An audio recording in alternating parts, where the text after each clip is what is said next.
All right, so I'm reviewing two movies I saw back to back: Quiet Place, Day One, and Inside Out 2. So very drastic films, to be honest. But Inside Out 2 was freaking awesome. Sadness was like, I don't know if she was that funny in the first one, but she was like, "Oh, I don't know if that's a good idea." Like, it just killed me every time she opened her mouth. Like, literally, like, I don't remember if she was that funny the first time, but like every time she talked, it's like you're like sitting on the edge of your seat waiting for her to say something like really random. Riley's older, which was kind of interesting.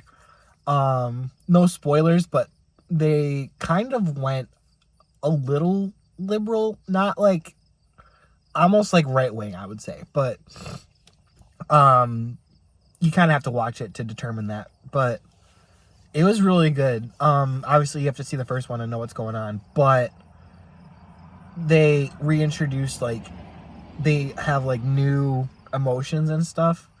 But they kind of go back to the first movie with how they're introduced. So you kind of do have to see the first one, but at the same time, it's like you could not. Um, but yeah, that was really good. And then Quiet Place Day One, not as scary as I thought. I thought it was gonna be like really scary. It was more like an action movie. It was more like, well, because John Krasinski didn't direct it. He wrote it, I think, and he produced it, but he didn't direct it.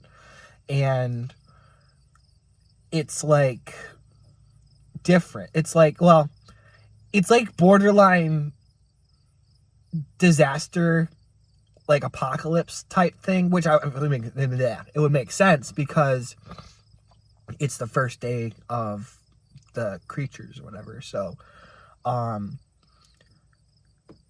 it made sense as a thriller, but it didn't particularly make a good notation for a horror movie. Like, it wasn't like, oh yeah, the first one was a horror movie, so was this one. It was more like the first one's like a horror movie, and then this one's like not that. So,